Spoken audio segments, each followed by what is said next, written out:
Kalau ingin berhijrah, maka dimulai dengan 3 cara yang paling utama. Yang pertama, berdoa supaya Allah menguatkan niat hijrahnya, karena untuk hijrah itu tidak mudah, untuk berubah itu tidak mudah. Ya, para akhwat, saudari-saudari saya yang semoga dicintai oleh Allah, kan? Terus yang belum berhijab, ingin berjilbab, itu tidak mudah. Ya, yang paling tidak mudah itu melawan gejolak hati. Ya, awas jangan ikuti perkataan orang. Kalau orang itu nggak akan pernah selesai komentarnya. Anda nggak berhijab, dengan Anda berhijab pun dikomentarin juga. Ya, nggak berjilbab dikomentari. Ya, Anda belum berjilbab dikomentari nih, wih bagus rambutnya nih, kalau berjilbab lebih bagus lagi. Begitu berjilbab, orang lain komentar lagi, soleha sekarang, masya Allah. Nggak akan selesai komentar manusia itu. Jadi tempatkan satu aktivitas sesuai dengan ranah hukum yang benar. Ketentuannya apa? Kalau udah gitu istiqomah, selesai. Jelas ya? Dan pikirkan akibatnya, tadabbur namanya. Aduh, saya malu nanti kalau nggak berjilbab sekarang saat hidup, karena saat wafat di antara kain kafan untuk perempuan itu ada jilbabnya. Itu beda kain kafan perempuan dengan laki-laki.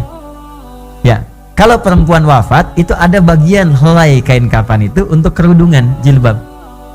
Makanya jangan mau, ya saudari-saudari saya dimanapun berada, jangan mau dijilbabin saat meninggal. Maksud kalimat saya itu maksudnya begini, jangan mau pas meninggal baru jilbabin, itu maksudnya. Itu maksudnya. Mulai saat hidup berjilbab sehingga konsisten, saat wafat pun dijilbabin. Kan jadi aneh, hidup tidak berjilbab, wafat dijilbabin. Jangan bikin malaikat bingung. Kamu siapa? Sekarang berjilbab, cie-cie. Wah, capek itu, kasihan. Ya. Jangan bikin capek lah hidupnya. Itu pertimbangan aja. Malu sama orang, malu. Nanti kan roh itu akan merasakan. Apa enggak malu datang orang terus menjilbabi Anda saat meninggal, sedangkan rohnya kan merasa. Roh itu kan ada, dicabut kan melihat keadaannya. Siapa yang datang, siapa yang melayat, kuburan, siapa yang ucapkan salam dijawab dari situ. Apa enggak malu ketika nggak berjilbab tiba-tiba dipakein? Nangis Anda nanti dan sudah tidak ada waktu untuk kembali.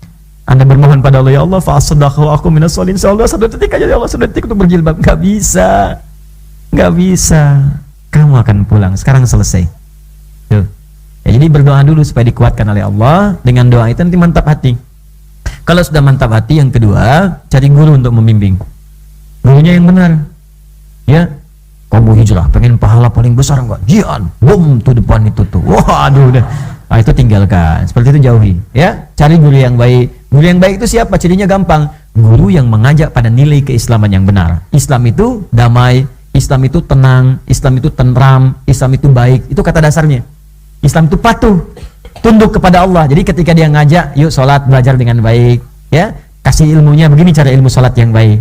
Yuk berbakti pada orang tua, gini caranya. Yuk bertetangga yang baik, yuk dengan teman-teman yang baik, yuk kemudian cari berkata yang tutur baik. Itu guru yang benar. Jangan sampai Anda hijrah, belajar, pulang-pulang dari situ pandai mencaci, pandai mencela. Sekarang saya agak bingung ya, demi Allah saya katakan, saya bingung sejak saya pulang ke Indonesia. Itu saya mencari celahnya di mana ini. Kok bisa orang belajar ngaji, pulang-pulang sama istri suami ribut. Ada yang sampai pisah juga. Ini belajar apa gitu. Zaman Nabi dulu orang terpisah itu disatukan. Orang sekarang ada yang belajar pulang ke rumah jadi pisah. Dengan tetangga jadi ribut, jadi nggak kenal tetangga. Aneh saya, tetangga kok masa gitu? Ya, saya kan baik gitu. Ya. Nah, jadi cari guru. Yang ketiga, buat prioritas amalan. Jangan lompat-lompat dulu. Buat prioritas dulu. Pelan-pelan aja, nikmati aja pelan-pelan. Toh orang Badui juga di hadis Muslim datang kepada Nabi, bahasanya ringan. Ya Rasulullah, bima makna alimni amalan basitan yudkhilunil jannah. Ya Rasulullah, ajarkan padaku ilmu yang sederhana aja, yang penting saya masuk surga. Tuh, pintar kan? Modal dikit keuntungan pengen banyak. Ya apa yang sederhana aja ya Rasulullah, yang penting masuk surga. Maka ya Nabi diajarkan, sudah cukupkan dengan yang fardu, nih salat fardu. Gak usah kerjakan kecuali kalau pengen tatawu, illa antatawa, kalau pengen sunnah. Nih zakat, kalau pengen sunnah infak. Apa kata orang ini? Ya Rasulullah, saya akan iltizam, komitmen dengan yang fardu, dan saya nggak akan kerjakan yang sunnah. Kata Nabi, bahkan dia katakan saya akan jaga diri saya, maksudnya nggak bermaksiat. Jadi jaga maksiat, dia pergi konsisten dengan yang wajib aja, yang sunnah nggak pernah dia kerjakan. Terus fantolah kalau dia pergi, kata Nabi, aflaha in sadaqa, au dakhala al-jannah in sadaqa. Kalau benar komitmen dengan perkataannya, masuk surga dia. Surga.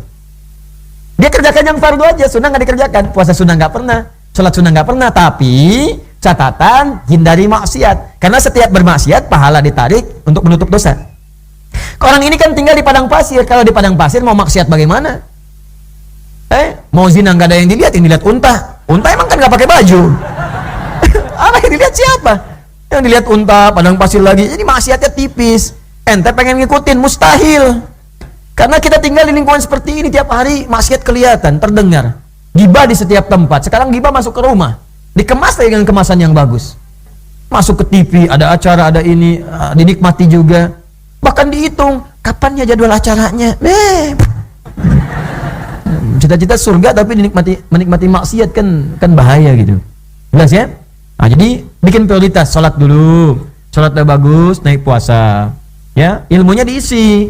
Senin dulu, nggak apa-apa, biasanya nggak kuat, sekuatnya dulu. Sampai zuhur, buka, terus ke asar, nggak apa-apa, bukan aib kok. Bukan aib, gak ada masalah, bukan aib. Bukan aib, jangan dipaksain. Tiba-tiba sampai maghrib, berjuang, syahid. Terus pingsan, terus orang bilang, gara-gara kamu puasa, puasa yang disalahin. Ya sampai maghrib, besok selesai, alhamdulillah, konsisten dulu Senin, jangan nambah Kamis dulu. Begitu enak, masuk Kamis. Belajar ilmunya lagi. Ada puasa apa lagi? Ayamul Bid. 3 hari pertengahan bulan 13, 14, 15 kan? Ada puasa apa lagi? Puasa Daud, sehari puasa sehari enggak, ikuti. Tapi ilmu dipelajari lagi. Jangan nyimpulkan sendiri. Oh, kalau ada puasa Daud berarti ada sholat Daud. Subuh sholat, zuhur tidak. Asar sholat, maghrib tidak. Jelas ya? Bikin prioritas, punya catatan. Nah, kalau sudah begitu, hijrahnya enak. Dan yang terakhir, bergaul bersama orang-orang soleh.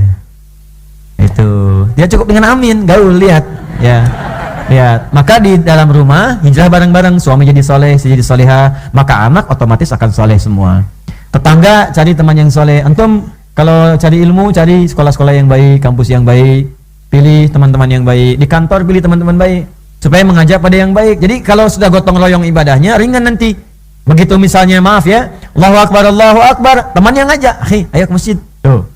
Tapi kalau nggak dapat yang begitu nanti susah. Yuk, sholat yuk. Sholat nomor 2, mau 1 ini dulu. Nah, itu susah nanti, capek.